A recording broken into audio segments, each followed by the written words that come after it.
Biblio de Fatim, votre émission littéraire africaine, pour l'Afrique et pour toi. Hello la team, j'espère que vous allez bien, content de vous retrouver pour ce nouvel épisode de la Biblio de Fatim, votre émission littéraire africaine qui vous fait voyager doublement à chaque épisode. D'une part, grâce aux auteurs et autrices qui sont reçus, et d'autre part, grâce aux lieux qui nous reçoivent. Et ce lieu aujourd'hui, c'est Boumaye Club, situé dans le 10e arrondissement de Paris. Il faut savoir que Boumaye, c'est un concept de burgers inspirés de plats africains, comme le garba, le mafé, le poulet yassa.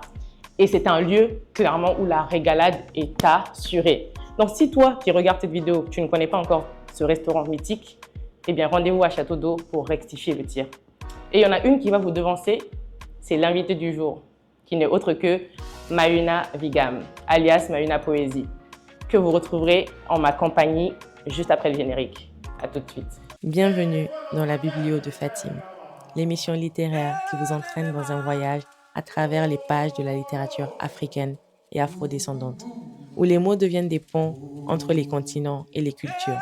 Découvrons ensemble les histoires, les poèmes et les voix qui nourrissent l'âme et l'esprit du continent. Plongeons dans l'univers fascinant des écrivains, écrivaines et autres acteurs littéraires africains porteurs de mémoire. Explorons ensemble les traditions orales qui se transforment en pages d'encre et vibrons au son des langues et dialectes qui tissent la richesse de la littérature africaine. La Biblio de Fatim, une invitation à la rencontre de l'imaginaire et de la créativité du continent. Hello la team, ou du moins me voici donc en compagnie de Maouna. Tout à l'heure j'ai dit Maïuna, mais c'est Maouna, elle m'a bien corrigé. Comment ça va Maouna? Ça va très bien, merci. Merci pour votre invitation. Avec plaisir, merci à toi d'avoir répondu. Pour te présenter en quelques mots, en mes modestes mots, tu es écrivaine, artiste, podcasteuse et tu fais aussi de l'animation, d'ateliers d'écriture et de médiation. Tu écris depuis un petit moment. D'ailleurs, ma première question, c'est de savoir comment t'es venue l'écriture. Depuis quand exactement aussi tu écris? J'écris depuis plus de 25 ans. On pourrait croire depuis le berceau, hein. Un peu de choses près. En gros, je savais un peu déjà lire et un peu écrire avant d'aller à l'école, grâce à mes parents. Et l'écriture, pour moi, c'était le moyen d'exprimer ce que je ne pouvais pas dire avec des mots. Parce que j'ai grandi dans un environnement, que ce soit familial ou que ce soit même extérieur. Je suis arrivée en France, j'avais 4 ans et demi, où j'avais pas la possibilité forcément d'exprimer mes émotions. Et du coup, l'écriture pour moi était un moyen de laisser échapper des choses qui sinon m'auraient bouffé à l'intérieur. Que ce soit ce à quoi j'étais exposée ou les différents traumas que j'ai pu avoir tout au long de ma vie. Qui ne sont pas forcément très sympas, mais l'écriture, c'était un moyen d'évacuer. Okay. Et tu es autrice, donc tu écris depuis, comme tu as dit, depuis pratiquement le berceau, mais tu as commencé à publier tes textes on va dire, relativement récemment. Ton premier recueil, Au-delà de nos mots, M-A-U-X, paru en 2020, ton premier, et ton deuxième, J'aimerais, paru en 2023. Pourquoi la poésie? Parce que ça aurait pu être autre chose, mais tu as choisi précisément la poésie. Je pense que ça rejoint un peu ce que tu viens de dire il y a quelques secondes, mais j'aimerais bien avoir ta réponse. Quand j'ai commencé à écrire, à la base, j'écrivais des nouvelles, des contes aussi pour enfants. Et j'ai essayé d'écrire aussi un début de roman de fantasy, parce que je lisais beaucoup de fantasy, de SF plus jeune. Et j'écrivais de la poésie dans mon journal intime. En gros, là où des personnes vont enchaîner des phrases en racontant leur journée ou je sais pas quoi, moi je mettais toujours tout sous forme de vers parce que j'avais bien aimé ce qu'on avait écrit à l'école en français, les poèmes qu'on devait réciter, les fables de La Fontaine, etc. Et en particulier quand on a étudié les fleurs du mal, ça m'a beaucoup parlé parce que ça faisait écho à un moment de ma vie où effectivement j'étais vraiment dans des choses très sombres et je me retrouvais un peu dans certains textes. Et dans ce côté de pouvoir parler du lait à travers quelque chose de beau, parce que je considérais que l'écriture était belle dans sa manière, même en abordant des sujets sensibles, des sujets douloureux, des sujets tabous, ça rendait tout ça quand même plus beau en termes de mots, en termes de sonorité et de style de phrase. Donc j'ai commencé à écrire de la poésie dans mon journal intime, j'en publiais sur Skyblog, ça montre à quel point... là, tu fais remonter des souvenirs, là. Voilà. Donc j'avais quand même un blog sur lequel je publiais certains textes. Mais c'est simple, c'est seulement effectivement fin 2020, début 2021 que Au-delà de nos mots est sorti. Et Tant que j'aimerais est sorti, lui, courant 2023, il y a un an déjà. Et donc la poésie pour les sortir parce que quand j'étais au lycée, j'ai fait mes études, une partie de mes études au lycée Louis Laurent. J'ai montré ce que j'écrivais à ma prof de français. Avant elle, j'avais montré aussi à ma prof de français au collège que j'écrivais et qui m'avait dit de continuer. Qui t'a encouragé. C'est ça. C'est important. Mais arrivé à Louis-le-Grand, bon, il faut faire des choix. On est issu d'une famille de l'immigration. J'avais le choix entre faire des lettres ou aller vers...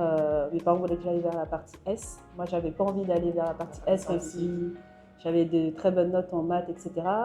Et j'avais des bonnes notes aussi en français.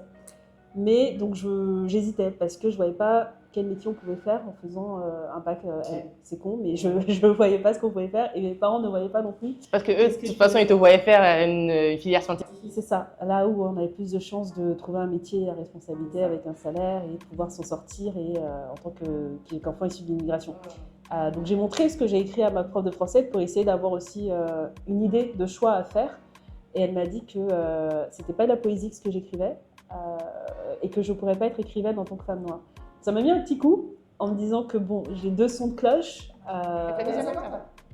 L'une de prof de français d'un collège moyen de région parisienne et de l'autre d'une prof de français du deuxième meilleur lycée de France. Donc forcément, comme l'autorité est très valorisée aussi dans nos familles, les professeurs ont raison. Si c'est un professeur du second meilleur lycée de France, elle a forcément raison. Donc j'ai mis de côté l'écriture. Je me suis dit, bon, je ne vais pas en faire un métier. Ça restera quelque chose comme ça que je travaillerai de temps en temps et puis j'attendrai d'être à la retraite pour écrire un livre et le publier.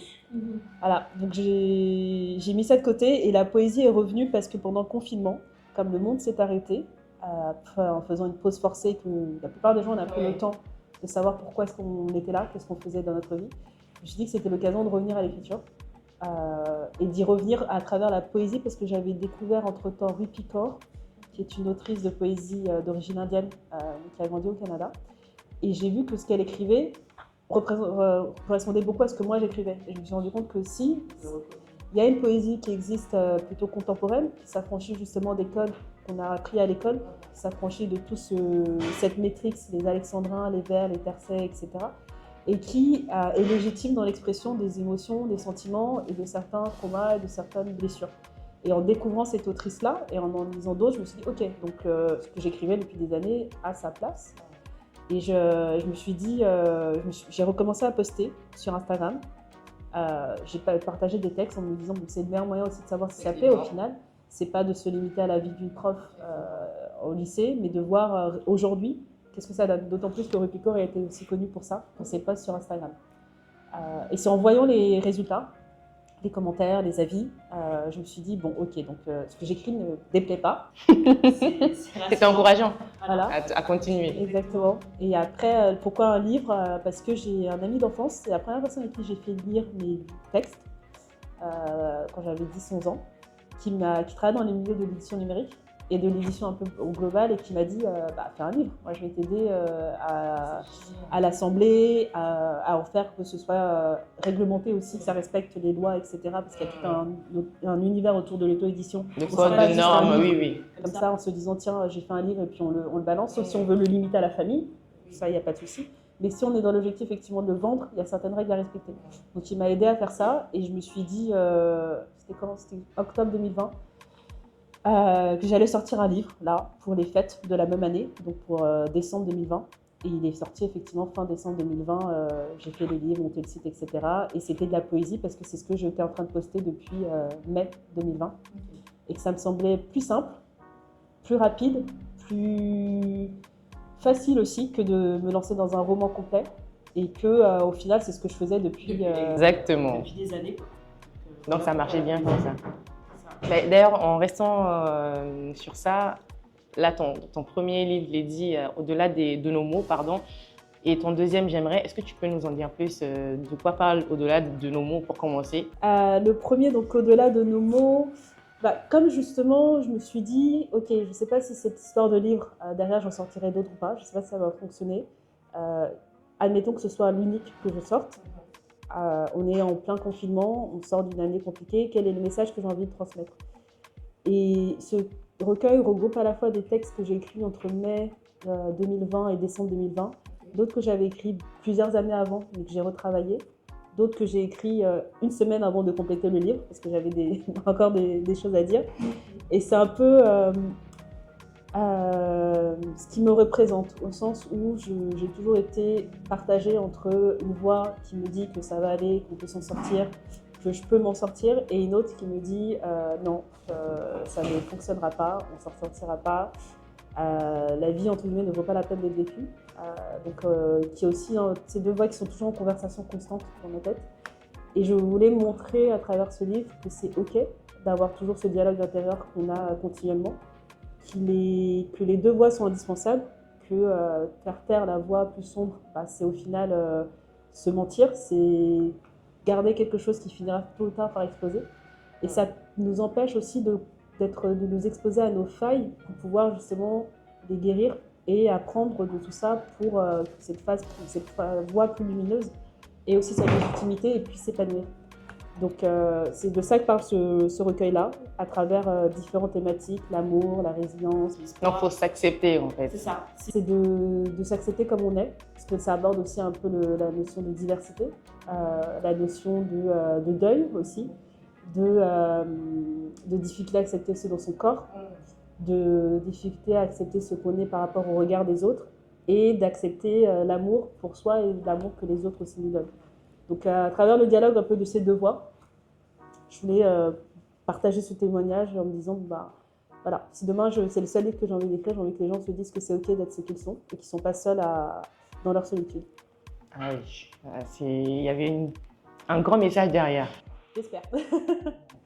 Et le second, Tant que j'aimerais, il vient un peu, c'est toujours, en tout cas dans ce que j'écris, même si j'aborde des choses difficiles, j'essaie toujours de garder une lueur d'espoir dans tout ce message. Et mes titres, en tout cas j'essaie de les penser dans ce sens-là aussi, de garder l'espoir. Donc tant que j'aimerais, d'aller au-delà de toutes les blessures qu'on a à cause de l'amour, pour l'amour, en gardant l'espoir que tant qu'on aimera, tant qu'on s'autorisera à chercher l'amour et surtout à s'aimer, on arrivera à avancer, à trouver la paix aussi intérieure. Donc ça aborde toutes les thématiques qu'on peut rencontrer autour de l'amour. Donc il y a plusieurs chapitres aussi, l'éclosion, la renaissance, l'évolution, à travers la notion du temps qui passe. C'est pour ça qu'il y a un sablier sur la couverture et qu'on le retrouve sur chacun des chapitres.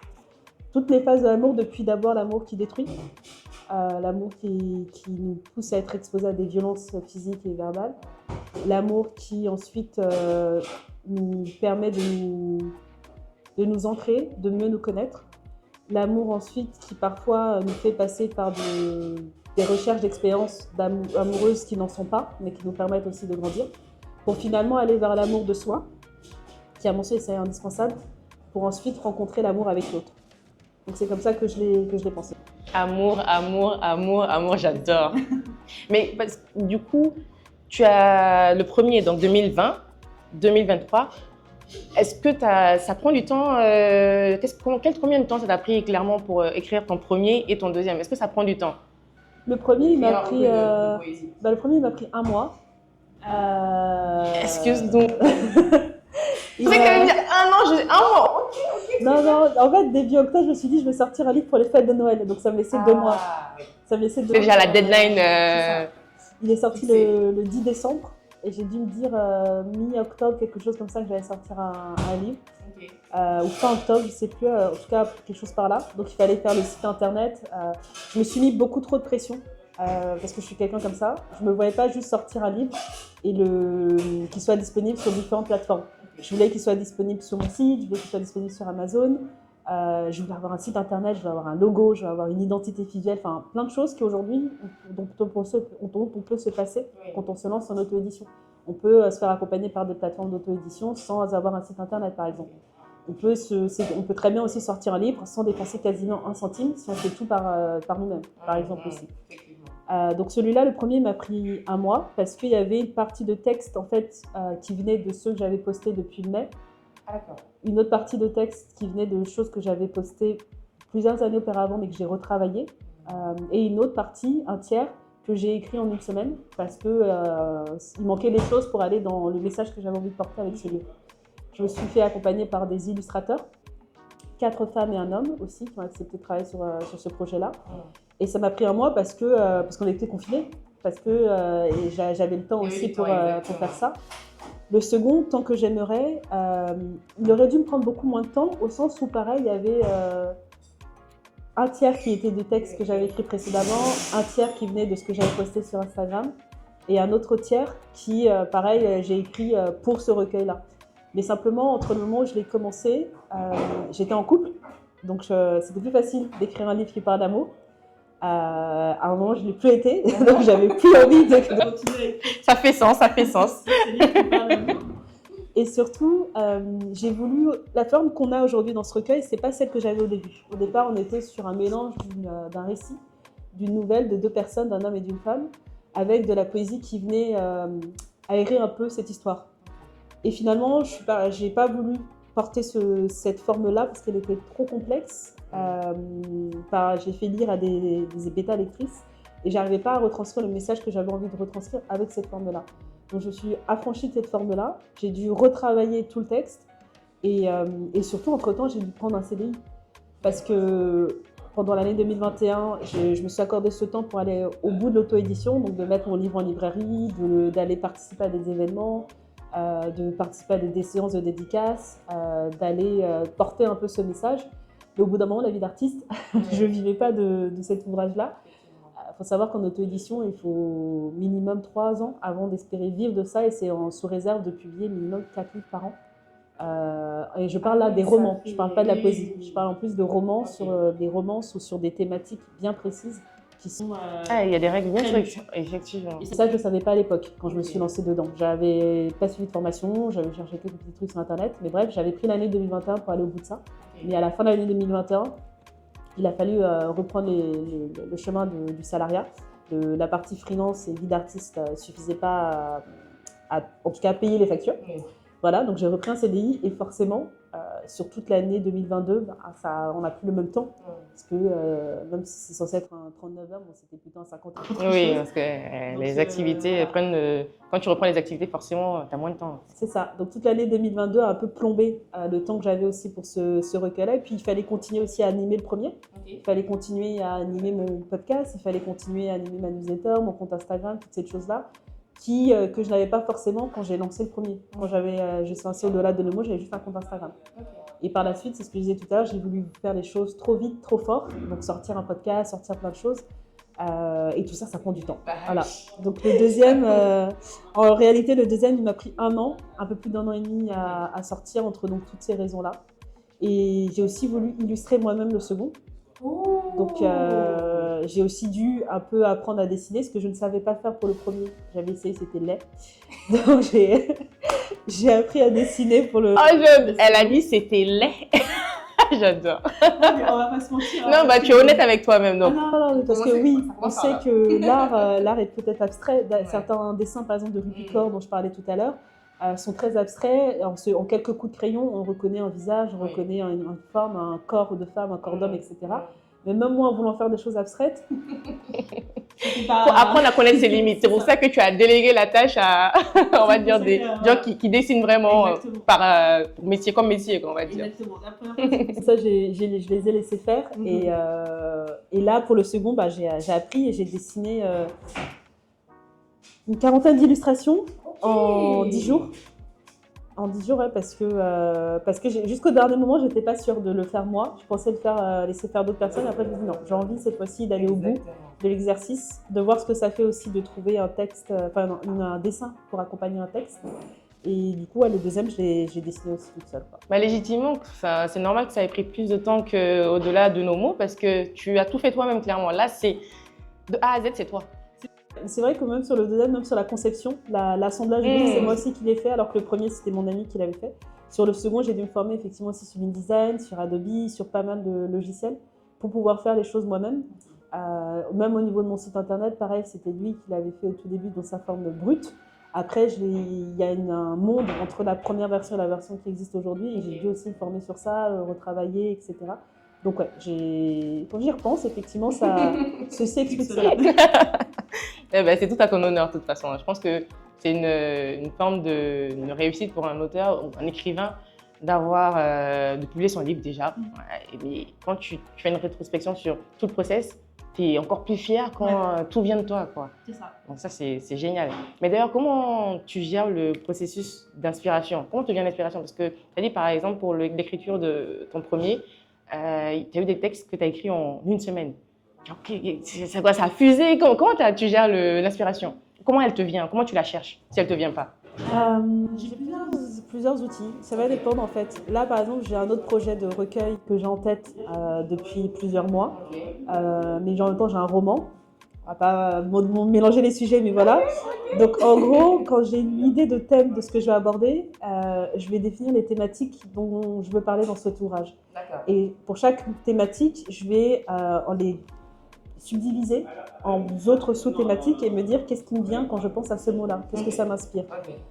Il y a cette manière-là, il y a le fait aussi parfois en termes de procédé d'écriture ou de style de poème, de m'inspirer de choses que j'ai pu lire. Ça peut être par exemple les répétitions au début de phrases qui du coup me permettent aussi d'aller chercher l'inspiration parce que ça enlève ce côté syndrome de l'imposteur ou page blanche, parce que du coup en répétant des mots, la main se met en route, le cerveau se met en route et du coup les autres découlent. Il y a aussi tout ce qui va être ce que j'appelle un peu l'écriture méditative que j'associe au haïku. C'est comme ça que je me suis mise à écrire de la poésie que j'ai postée sur Instagram. C'est que tu fais de la médiation aussi, je l'ai rappelé, méditation, pardon. C'est de contempler son environnement, de saisir un instant. Ça peut être, je sais pas, une émotion, ça peut être quelque chose que tu as vu, qui t'a marqué. Ça peut être juste, t'es chez toi, tu vois le rayon de soleil qui vient sur ta plante et tu te trouves beau. Comment le retranscrire par quelques mots? Et l'haïku, c'est ça, c'est en quelques vers, retranscrire une émotion et en suivant une certaine métrique et certains codes. Donc ça peut m'aider aussi à aller chercher l'inspiration. Ou ça peut être des lectures, en lisant certains ouvrages sur des thématiques qui me parlent, donc l'afrodescendance, l'immigration, la charge raciale par exemple récemment avec le livre de Douce. Qu'est-ce que je ressens en lisant ça? Et donc je vais du coup les transcrire par des textes. Ça ne veut pas forcément dire qu'ils vont aller dans ce recueil. Moi je jette rien. C'est aussi pour ça que j'ai pu aller chercher des choses que j'ai écrites il y a une dizaine d'années. Je ne jette rien. Il faut tout garder parce qu'on ne sait pas ce matériel-là, il peut nous resservir plus tard sous sa forme brute ou dans une forme retravaillée. Donc je ne jette rien. Et j'essaye d'écrire le plus régulièrement possible. À un moment, quand je sais que j'ai des phases où j'ai que ça va être par exemple pendant les transports, en allant prendre le métro, etc. Ou ça va être à la pause déjeuner au travail, ou ça va être le matin, après avoir justement fait du journaling, ou ça va être après une séance de méditation. Donc j'ai plusieurs outils comme ça qui me permettent d'aller chercher de l'inspiration. Elle est plus compliquée dans le cadre d'un roman, et j'ai vu là, que dans le cadre de la poésie, parce que comme je ne jette rien, je me dis, même si ce que j'écris là n'est pas dans le recueil qui viendra peut-être dans 1 an ou dans 2 ans, c'est des choses c'est des sujets en plus qui nous prennent du temps. Quand on réfléchit sur notre condition en tant que femme, en tant que noire, on n'a pas forcément de réponse tout de suite. Donc je préfère poser ça, assembler tout ça en me disant peut-être qu'un jour j'aurai un ouvrage totalement dédié à ça, sur tous ces textes qui auront mûri et qui m'auront aussi amené à une autre réflexion. Ils seront là et quand tu seras prête à écrire, ils pourront t'accompagner. Et là, tu as mentionné plusieurs fois roman. Donc maintenant, je te demande quels sont les projets dans le pipe. Qu'est-ce que tu as en coulisses que tu prépares là? Je viens de finir d'écrire un roman de plus de 90 000 mots en 1 mois et demi. Je ne sais pas. L'inspiration. Quand elle est là, il faut la prendre. Alors, en réalité, pas vraiment, parce qu'en fait, cette idée de roman, elle est là depuis mai de l'année dernière. Mais elle a changé de forme à plusieurs reprises, parce qu'en parallèle de ça, j'avais envie d'écrire une saga afrofuturiste, mais ça ne s'écrit pas du jour au lendemain non plus. On se parle d'une saga, donc on se parle de plusieurs tomes, on se parle d'une recherche dans l'univers, etc. Donc je m'étais lancée au départ dans ça, et cette idée pour ce roman-là, elle était là en mai, je l'ai mise de côté, elle est revenue en été dernier, je l'ai remise de côté, elle a changé de forme tout au long de la fin d'année dernière. Et là, c'est parce qu'il y avait eu un appel à manuscrit d'une maison d'édition qui l'ouvre à toutes les formes de romans, dont la partie roman en vers libre, parce qu'au départ, je pensais que ce roman serait un roman en vers libre. final, ce n'est pas totalement le cas. Mais ça m'a donné une motivation en me disant, OK, là, cette maison d'édition accepte toutes les formes d'ouvrages, c'est toutes les formes de thématiques et elle porte aussi des sujets poignants et importants. Donc, c'est ce dont j'ai envie de parler dans cet ouvrage-là. C'est un ouvrage qui parle du poids du silence dans nos communautés et sur notre santé mentale. Et ça, c'est destiné aux young adultes, donc une cible entre 18 et 22 ans à peu près, grand max 25. Mais c'est plutôt une cible qui découvre cette vie d'adulte et qui vit toutes ses premières fois liées au statut d'adulte. Et ce roman, je l'ai écrit en si peu de temps parce que j'ai cette deadline-là. Mais c'était pas évident parce que écrire 90 000 mots en un mois et demi, on se parle des... Ça représente combien en termes de pages à peu près? Je crois qu'on est sur, en respectant les nomenclatures, etc., on est sur 200 oui, pages. Quand même, c'est un beau roman, quoi. Et je me suis rendu compte que écrire 3 000 à 4 000 mots par jour, on se parle de 5 à 6 heures. Enfin, ça dépend de comment vient le texte. Et puis, t'as pas envie d'écrire quelque chose de mauvais, même si tu sais que tu as le travail derrière. Tu as envie de prendre le temps pour que quand ça sort, ça soit déjà intéressant, ou en tout cas, ce soit pas totalement brouillon. En plus, j'avais des alpha lectrices en parallèle, donc je voulais pas non plus qu'elles se retrouvent à lire un truc qui n'est ni queue ni tête. Que ça ait du sens pour elles quand même. C'est ça. Donc ça demandait aussi de retravailler un peu en filigrane les textes, les chapitres avant de les poster. Et il y a toute cette partie aussi de construction du roman. Et j'ai suivi des formations aussi entre-temps. C'est aussi pour ça que ça a pris du temps, parce que j'ai suivi une formation en mai, au moment où je sortais ce livre-là. Ne pas refaire ce genre de Au moment où je sortais ce livre-là et toute la phase de promotion qu'il y avait, je suivais aussi une formation pour écrire un roman, parce que j'avais envie d'aller au bout de ce roman, ce qui n'a pas été le cas des projets que j'avais commencé plusieurs années auparavant. Et on apprend vraiment, c'est tout ce que je déteste. J'ai jamais été très douée pour tout ce qui était les sujets en philosophie, en histoire. Tu te rappelles qu'on pouvait faire tout ce qui était documentation pour le... Je me rappelle très bien, douloureusement, mais je me rappelle effectivement. Thèse, antithèse, synthèse, les trames, etc., les plans, les chapitres. Chaque mot est comme une flèche, là, je suis en train de m'achever, là. C'est ça. Souvenir. Tout ce que je déteste, mais il y a deux typologies d'auteurs. Il y a des auteurs qui vont arriver à écrire à la file de l'eau, et il y en a d'autres qui vont devoir faire un plan, une structure. Je ne sais pas encore où je me situe exactement, je crois que je suis entre les deux. C'est-à-dire qu'au départ, effectivement, j'ai quand même un plan, une structure. Tu as l'idée générale du roman, tu as les bascules, et tu as après les différents chapitres, les différentes scènes qui vont t'amener à pouvoir découler toutes ces bascules jusqu'à la fin de l'histoire. Mais j'ai commencé à détailler ces choses-là, mais au bout du 5e ou du 6e chapitre, j'ai arrêté de rentrer dans ce niveau de détail. J'avais besoin de rentrer dans la partie écriture. Mais au même temps, au fur et à mesure, j'avais quand même, en développant le synopsis, qui est donc le résumé de toute ton histoire, j'avais quand même dû faire ça pour vraiment savoir, ok, le début, le milieu, la fin, et qu'est-ce qui se passe entre tout ça. Et tu as des personnes qui vont, par exemple, détailler énormément chaque chapitre avec qui parle, qui fait quoi, etc., etc. Donc bref. Pour revenir à ta question initiale, il y a ce roman-là qui est terminé. Là, il est en phase de bêta lecture. Elle s'est terminée hier d'ailleurs, donc je vais rentrer dans une 3e réécriture du roman complet. Il y en aura sans doute 4 autres réécritures derrière pour vérifier le style, les ordres d'orthographe, etc. Bref. Et après, l'idée, c'est de l'envoyer pour cet appel à manuscrit, dont la deadline est le 21 juin. Et c'est le jour de mon anniversaire, c'est aussi pour ça que je l'ai vu comme un signe de répondre à cet appel à manuscrit et de l'envoyer pour ce 21 juin-là. Et je l'enverrai après à d'autres maisons d'édition parallèles. Maintenant, il faut savoir que quand bien même une maison d'édition répondrait, on est sur des délais de 4 à 5 mois minimum. Sur cet appel à manuscrit, typiquement, on sait qu'on n'aura pas de réponse avant l'automne. Et même si j'avais un oui, il faut compter environ 6 à 12 mois, si ce n'est parfois un peu plus, avant que le livre ne soit disponible dans les librairies. Donc, ce n'est pas quelque chose que vous allez avoir tout de suite. Non, voilà. Et puis, même si je décidais d'en faire de l'auto-édition, ce serait qu'après avoir attendu plusieurs mois sans avoir eu de réponse des maisons d'édition.